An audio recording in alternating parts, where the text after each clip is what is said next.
Hello, everyone. Welcome to another episode of Masters of Code, a video series wherein we talk to technologists about technology and everything else going on with their life.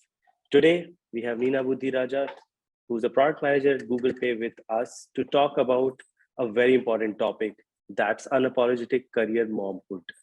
I believe that this is an important topic for all of us, not just for the expecting mothers or for the women workforce, but for all of us. It's very important to understand the severity of this issue and what can be done around it, and especially in the technology workforce. So, really happy to have Neena around. Just a bit about Neena. Neena is right now, like I mentioned, a product manager at Google Pay. Before this, she was a director of product management at Hike and Ola Share.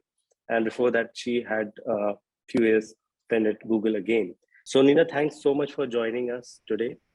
And let's start with the most important point, and that's about this whole issue. What do you think? Let's discuss the importance and severity, right? And we have been talking about it for a really long time, but still things haven't changed a lot. So, what's the reason behind it? How important? I mean, of course, it's very important, but why is that the importance has remained so in severity of this overall issue? What's your thoughts on this entire thing? Yeah, thank you, Alok. First of all, thank you for having me here. It's honestly a pleasure to speak with you, and this topic is so close to my heart. So thanks for bringing it up front. So let's talk about what's going on, right? 40% of a computer science classroom in India is female, is women. That's great. Compare that with about 18% in the US, 1/8. So, we're already doing better when it comes to educating our girls, when it comes to gender ratios in these classrooms. When you look at new graduates, right after you graduate in a computer science job, in a tech job, about 50% of new graduates are women. So encouraging. Like parents are supportive of their girls starting to work.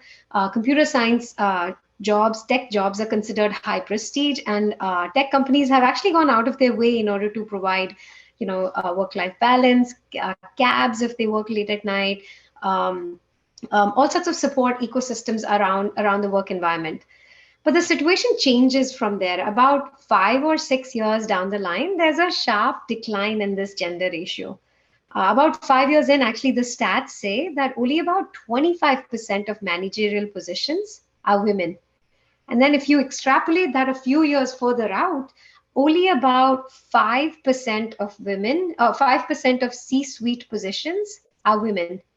So something happened there, right? What happened between starting a new job to the first 5 years, but then more importantly, 5 years to then, right? So the first thing that happens is in the first 5 years of a woman's career, they normally get married, settle into a new life. Now in T1 cities, this basically means, a change of where I live, change of my address. But more importantly, in T2, T3 cities, even today, it means adjusting to a slightly different lifestyle. And thereupon comes in the incumbent thought process of, women belong in the house, and there's a lot of work to do in the house. By no means I'm demeaning that. But the man is the breadwinner, and the woman is the person who manages the household. The typical division of labor that we have seen for many, many centuries before us. So that's the first step that women have to go through. Especially consider a family, for example, that's girl born and raised in Chandigarh, goes to start working in Bangalore, right? And it finds a lovely boy situated somewhere in Ludhiana or somewhere in the north. Family says, you know what, we don't want the girl living so far away, and we don't want our boy to shift down there. Maybe she should give up her job and then settle in this marriage. And it's a very common scenario where the girl then quits, doesn't look for online positions or remote positions, and just quits and settles in her new life. So that's stage number one. But stage number two, what happens even more typically amongst women that continue working in their careers is that they become moms, and it's such a life-changing step in everybody's, not just the mother, the grandmothers, the uncles, the aunts. It's such a joyous moment. But it's also a moment where we in our society have formed the opinion that it's the responsibility of the woman shoulder that change in everybody's life. Of course, women have breasts, and breastfeeding is only possible by one party. But then let's look at maternity versus paternity leaves, right? The government has gone out of their way to expand our maternity leave to six months. Paternity is still not out there, so it's still expected, even at the very highest level, that the woman continues to take care of the baby, and the man goes back to work pretty much within the week or within the next week. Very typical, and I'm talking directors, I'm talking super educated people. These are people who say, "Bacha ho gaya, now, like my wife should take care of the child, and kya karna hai itne paise kama ke? I got the finances of the house," and that's something that is a step change, is a mindset change that um, we are slowly encountering now with this generation. So I think those are the two big events that happen, that really cause women to drop out of the workforce, and that gender imbalance at the C-suite level. Sure, thanks for sharing and kind of explaining it very, very nicely. Um, but I have a question around this. One is, when you are going through this, what you're feeling, of course, as a human, before asking for help, you think a lot, and it's only human, it's natural. But how can one go about it, right, without hurting, or without coming across as someone who's trying to blame, or trying to de-victimize, anything of that sort, right? So how can one very simply just go and express and ask for help? I mean, ideally it should not be a question also that I'm asking, but but what are your thoughts on this, and how can one go about it? Yeah, look, we're in a stage in this generation wise where even asking the question means one's thinking about it and actively trying to solve it. So kudos for even framing the question. I think so. I belong to North India from an upbringing perspective, and can't really speak to as much about whether this is the same issue in the south of the country. But step number one is, there's this perfection facade that all of us have about my life is perfect. Look at what I'm posting over social media.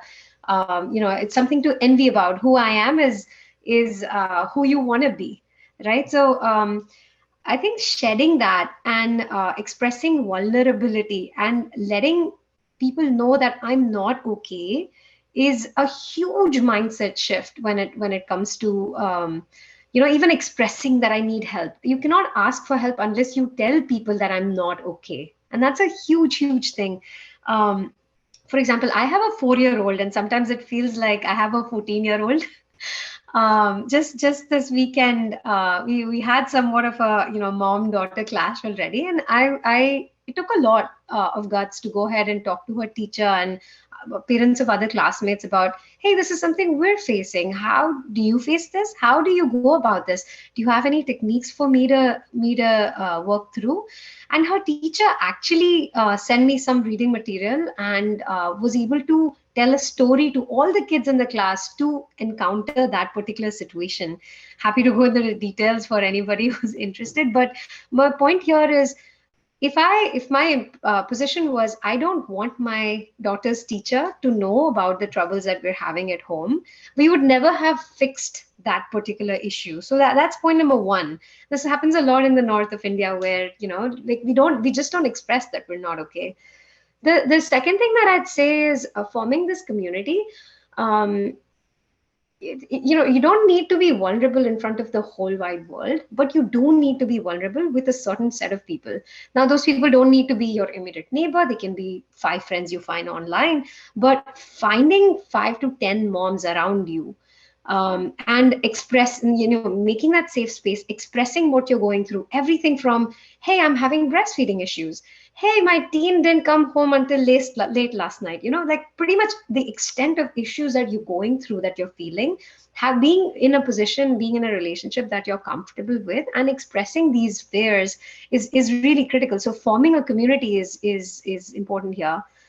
The next thing, and not everybody agrees with this, but I actually believe in involving your kids. Like, have a conversation with your kids, with your family, Even as young as 4, like I sit my daughter down sometimes and I talk to her about, hey, I'm having a tough day. I have a meet. For example, tonight I have a conversation that I need to have with Alok tonight, and I'm not really prepared with it. Can you help me, rush through dinner so I can put you to bed faster so that I can have an hour to prepare?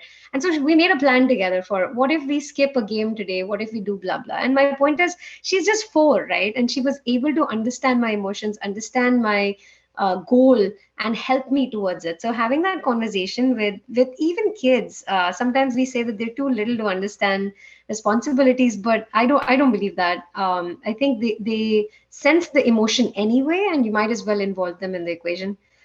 And the last leg that I would say in asking for help, um, it's considered taboo to ask for professional help, and I mean counselors, and I mean not just career counselors, but also like like marriage counselors, emotion counselors, and so on. And so there's a stigma to ask for help from them. Now this comes from multiple dimensions. Sometimes you go to somebody and they talk about their experience and they tell you how to, they prescribe. But these days, if you come across professional counselors, they actually don't tell you what to do. They just ask the right questions to get you to think along multiple dimensions, along more dimensions than you would have in an empty room.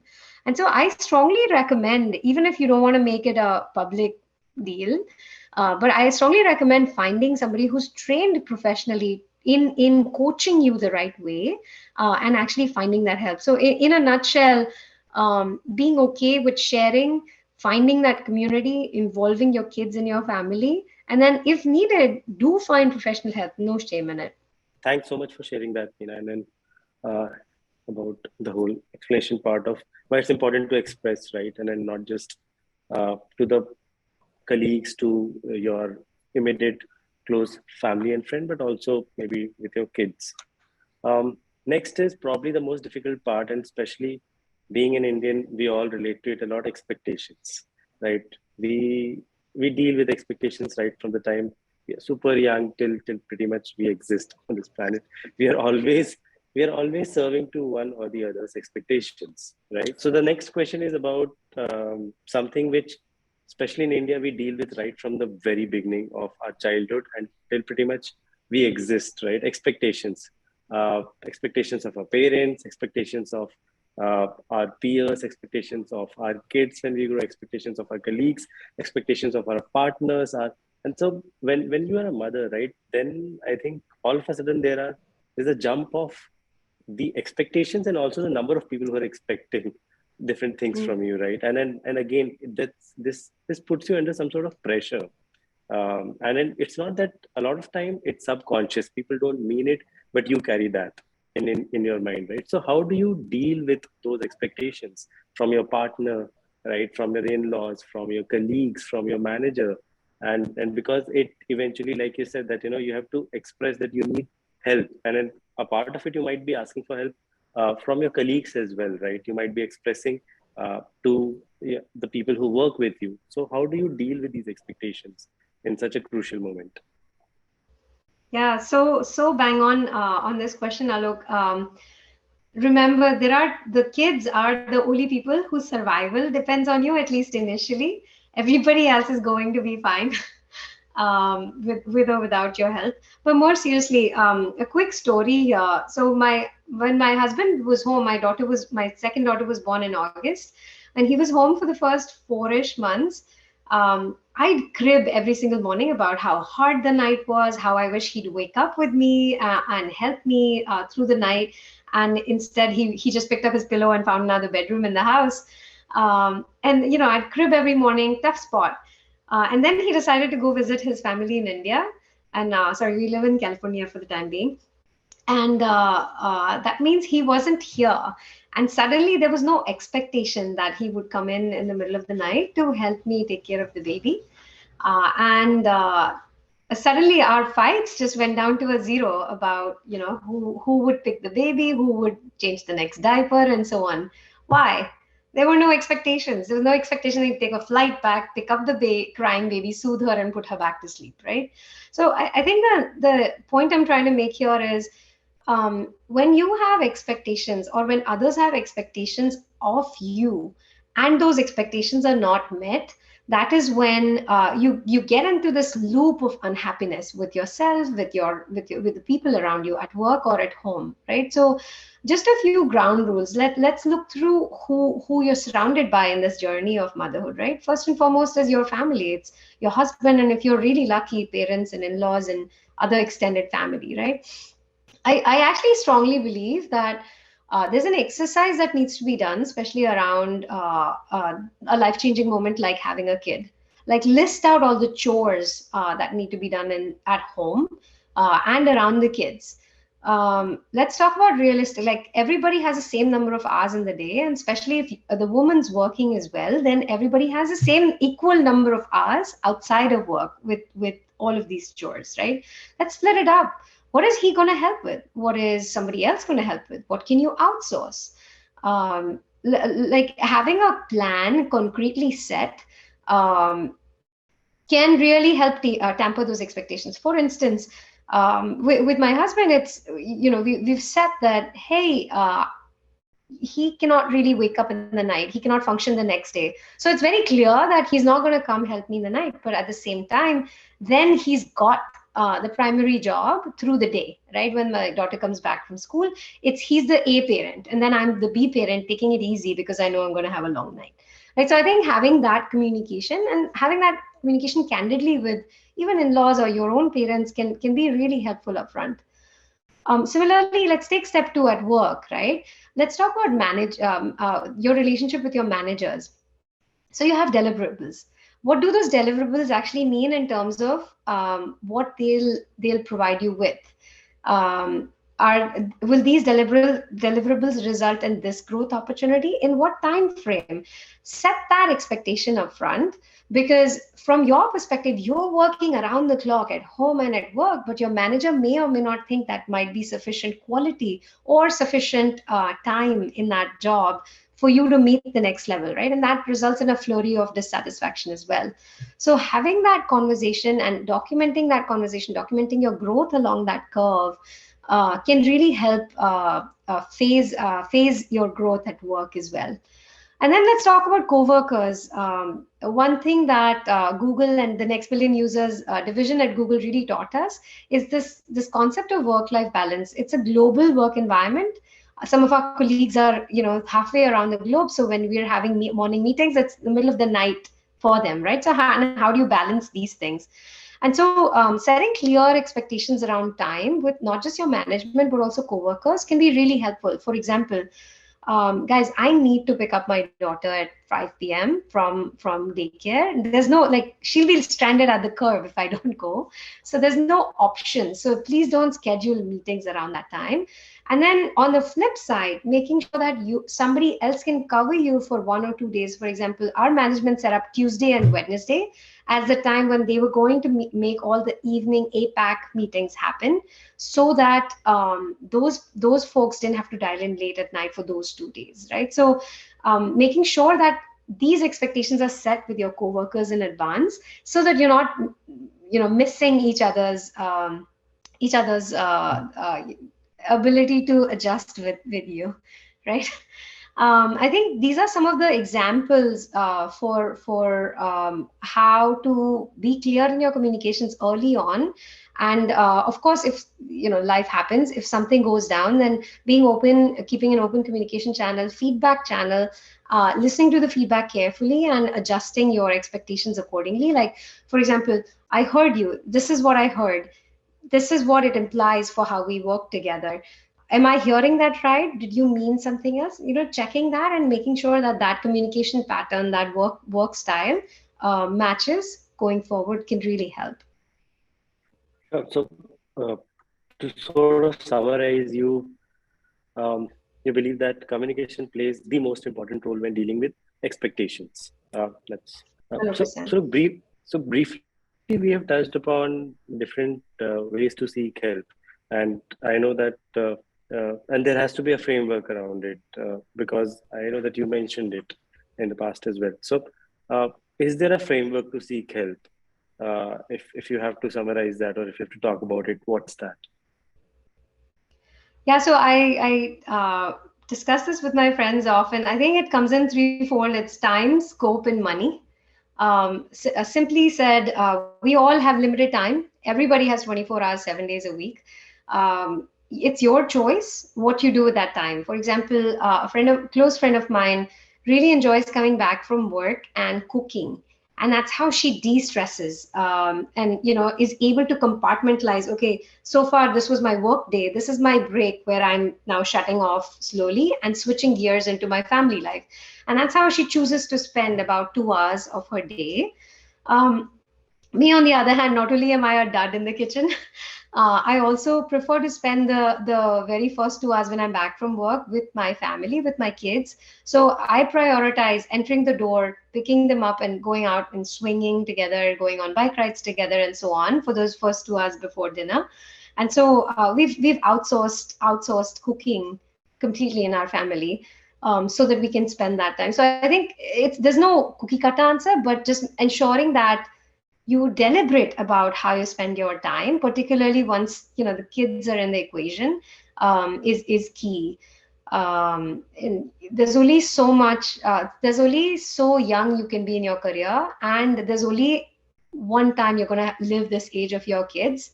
Again, making those choices, everything has trade-offs. Making those choices deliberately is what I'm implying here. The second pillar of this framework is scope. This goes back to saying, what is the scope that I can manage, both from on the home front, but also on the work front, to give me satisfaction. There is no right answer. For example, when I was in my 20s, I wanted to grow fast, and so I was willing to work around the clock in order to take the largest scope possible, to bite off more than I could chew, frankly, in order to grow fast. Currently, I focus a lot more on people management, helping those around me grow faster, so that the impact I can have multiplies, but also so that I can maintain some semblance of a work-life balance. I can actually switch off my laptop at 5 and focus on the home front a little more, right? So having that open discussion with your manager, with your coach, with your husband or wife, as the case might be, and making sure that you're satisfied with what the scope implies, around, right? So for example, are you satisfied with doing the dishes late at night? Are you satisfied with maybe passing on that next opportunity to jump your career because you want to focus on something else? Like making sure you're making those trade-offs very deliberately is key. And then the last leg of this framework is money. I really want to spend a moment here, Alok. And this is not an Indian issue, actually, this is a global issue. Women are illiterate about money. You will not believe it, but for the first, I want to say 7 to 8 years of my career, like my money was lying in my checking account. Did not do anything with it. Did not touch the stock grants that I got, until some mentor found me, shook me by the shoulders, and said, "Dude, what are you doing? Let's talk about investing." And unfortunately, our education system does not stress learning about what to do with money. And more so as women, you never get that opportunity to learn, because either your father or your brother or your husband actually manages the finances of the household. And so, you earn, and then somebody else is taking care of the P&L for the house. And I think it's so critical to get financially literate, just not just in the case that you might lose your partner someday, but also because you actually might have a valid contribution to make, might have a different idea where your family could up level in a different way. A risk might be diversified or whatever it is, right? So spending that moment to get financially literate, to understand your investment options, even if it is 1,000 rupees, what is the best return on investment I can get on my 1,000 rupees, and how can I keep experimenting such that I try out different methods? Is it the stock market? Is it investing in a new startup? Is it putting the money under my bed? I don't know what works for you, but even just understanding the ecosystem of options, and applying those to your life is so critical. So stepping back, it's time, scope, and money. Thanks for sharing that very beautifully in such an ordered way. and putting structure to the thoughts. The next question is about your message to the expecting mothers or who have just become new mothers in the workforce, especially. And here we're talking about more from the technology perspective, right, in the technology companies. So, what would your message be? What should their approach be? Yeah. Again, backstory here quickly, Alok. If you think about evolution, it was always a tribe that raised a child. You know, there were people around the woman who just delivered a baby to protect her because they knew she was weak and could not protect herself and could not provide for herself, right? So we gave the woman 30, 60, 90 days to, get back on her feet and take care of herself. My point here is human beings are social animals. My point earlier about finding your community, making sure you're vulnerable with them, sharing where you are, giving sometimes, taking sometimes, is super key, and not just in your personal life but also professional lives. A big difference, Alok, in the last decade that I'm seeing in workspaces is managers are starting to share about what their personal life looks like. For example, we have this new trend at Google where leaders will, in their weekly or monthly updates, they'll post a picture of amongst the last 10 pictures on their phone about what they're going through in their personal life, right? Just to make sure that you're able to connect with them as a person rather than just as a leader, as somebody that everybody looks up to, right? The another example that I will give up here is my husband and I have had a few challenges getting our 4-year-old to brush her teeth. And so when we meet a new couple, or her classmates, or our neighbors, our first question often is, "So talk to us about the time when you tried to brush your child. What did you do? Did you use TV? Did you show them a video? Did you use bribery? How do you go about it?" And we've asked about 50 people this question just to understand if there's something we're missing out. Like, why is this such a challenge? And we now have come up with strategies. And literally, this was 6 months ago. Today, a brush takes 2 minutes. Only because we've experimented so much with everything that people have told us and we've found what works for us, right? So the point here is it's okay to be vulnerable. It's okay to express you're having challenges with your 4-year-olds to brush their teeth. And it's okay to ask for help, essentially. All right. So that is from the perspective of the mothers. From the organization's perspective, what do you think is the way forward? How should they deal? How can they be more empathetic, right? How can they be more inclusive in their approach? What do you think can be done there? What's the way forward? Yeah, and this question, especially in today's day and age, is so important because almost all of us are trying to be entrepreneurs in our own way, right? Even if we're making new divisions inside large companies, it's still we're creating our own cultures. So being deliberate about this question is so critical. So first and foremost, I think creating programs that help women through their childbearing years in particular, super critical. I'll give you examples. Unfortunately, we're in a scenario where I've had to pump breast milk. My daughter doesn't latch and so on. Google has all sorts of breastfeeding rooms where I can block out my calendar and I can book these rooms 2 or 3 times a day as needed, and I can in the safety of a room feel free to pump and have that break, right? Versus I've had conversations with women whose companies don't provide, and they sit in a toilet in order to pump, which is it's distressing. Would you cook your food on top of a toilet? It's different.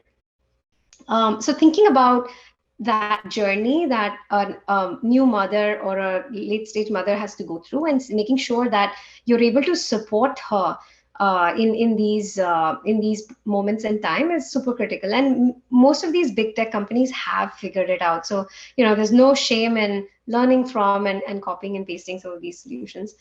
Another very important thing is when women step out in their childbearing years, they often come back um, at lower positions as compared to the men who have advanced ahead in their careers, and rightly so, right? Like there's no landing place for a woman to come back to.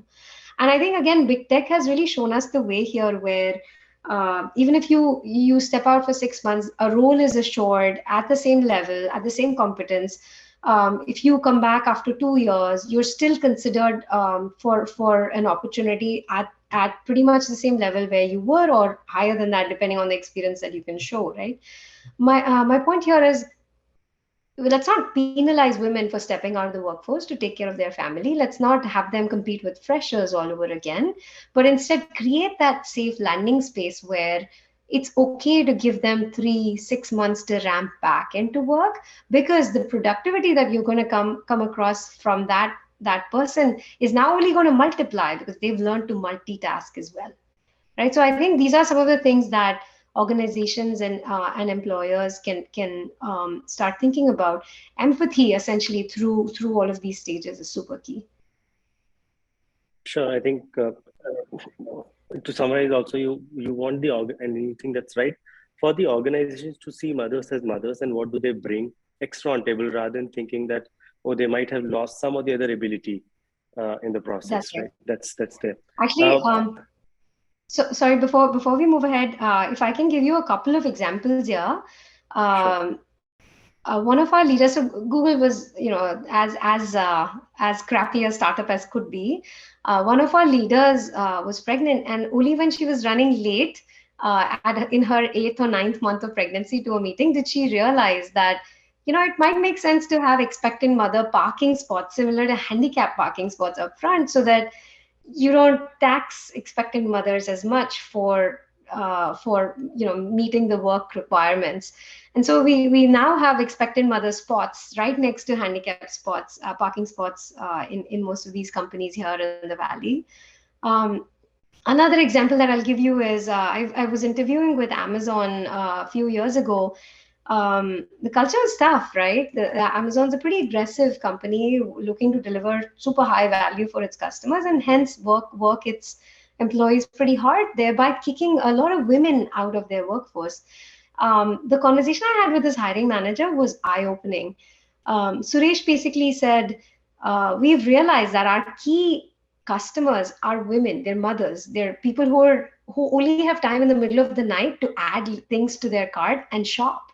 And what we realized when we looked internally was we don't have any mothers making these decisions in our boardrooms. And so we had to fix it, because unless we had these kinds of employees in our boardrooms, we would not make the right decisions for these kinds of customers. And so now they've started to focus a lot more on gender ratios, focus a lot more on how can we make sure that these women do survive in these positions so that they could make the right decisions for their customers. And these are some examples where changes have come about by empathy through these life stages. Sure. I think the Google one, if I'm not wrong, I did read it in Lean In. If I think Sheryl Sandberg did mention that Yeah, example. So that's right. I believe that book should be read by everyone, irrespective of their gender. Sure. So thanks for sharing this. And because of your last to last answer, I have this extra question, which is around how do things change when you are an individual contributor versus when you are a team manager or a team lead? So, do you think that things change in terms of how you are dealing with it, how you're communicating about it, how you're expressing and your expectations? Because I feel it's slightly different path to deal with Yeah. when you are an IC versus you are a team leader. Yeah, 100% different path, and the issue gets compounded when you add the angle of motherhood or like paternity, maternity in it, right? Actually, it's so funny that the skills that make you successful as an individual contributor are the skills that will cause you to fail as a people manager. And further, they're the skills that will definitely cause you to crash and burn as a parent in life. Let's talk about them. There are skills like, hey, I put my head down and get work done. Unfortunately, as a manager, you have to collaborate. You have to make sure your team is happy. But as an individual contributor, you don't really care. You get your piece out and you're done. Things like that. There's several books management books around this topic, Alok, that covers this. But I think a couple of key skills that really need to be honed in that transition period. The first one is the capability to listen and listen carefully. For example, when I meet you, Alok, in a work setting or personally as well, my first question to you is not, hey, what you've been up to, what does your project look like? My first question is, how are you? How has life been? What's going on at home? Is everything okay? You look stressed, right? These are the conversations that um, are take time, but honestly, they go a long way because I connect with you at a different level. And so when you and I have a conversation about, hey, Neena, I really need to get this done, you can add an extra layer of empathy and explain why it's important. And I'm listening because I have that relationship with you, right? So I think that is the first very, very key skill of listening. The second very key skill is in that transition, um, it doesn't matter what you deliver. It matters who you deliver it with, right? So that is a huge thing to absorb about. As an IC, you think that my work is reflective of me. As a manager, it's actually your people's work that is reflective of you. And your job as a manager really is not to monitor the quality of that work. It's to monitor the environment of work for those individuals so that they can give the best quality of their work, right? It's a huge mindset. It's so hard to let go and say, you know what, that spreadsheet is, or that presentation is crappy. That's fine as long as this individual is okay and I'm giving him positive feedback to make sure the next presentation is okay. And some of these skills actually translate into parenthood. Alok, sometimes I have to see my daughter um, fallen in a puddle, or color herself green, or whatever it may be. I have to see her make these mistakes so that she learns that a fire is dangerous, so that she learns that I cannot run out on the street because it's dangerous, and so on, right? And these lessons get compounded with parenthood. So to conclude, just do you think that it's easier for one versus the other? Uh, while going through motherhood, being an IC versus a team lead, or it's the different set of challenges and it remains the same? Yeah, I think the journey continues. It's a whole spectrum that an individual goes through from a career perspective. The skills required to be a successful manager are fairly similar as the skills required to be a high performer as a mother as well. Um, it's so funny when you think about this. A manager once told me. Um, how do you make sure your child makes healthy meal choices? I give them two options. He can have a apple or a banana. There's no option to pick chips or an ice cream, right? The child is still in power. He's still making a choice, but it's within the framework of choices that you're offering to them, right? And if you translate that into your work environment, that's pretty much how good managers operate. You don't get a run of the mill. You get a set of choices within a framework. Like, you come work for Google, there's a set number of products you can work with. You can work for ads, you can work for YouTube, etc., right? Within that, there's a set of priorities. Now, within those priorities, you can run amok. You can think about the most innovative thing you want to build. But again, the company has provided you a framework. So I think the skills required for parenthood are pretty similar to skills required to manage large teams. But again, it's a journey. It really depends on where you are in your journey. Also, if you're interested in people management at some point. Sure. I think Yeah. that's a good answer. And thanks, I think overall, thanks so much, Neena, for your time and for sharing uh, your thoughts on such an important topic. And again, I'm glad that we had this conversation, and very happy to have you as a part of Masters of Code. Thanks again for your time. Yeah, thank you for having me, Alok.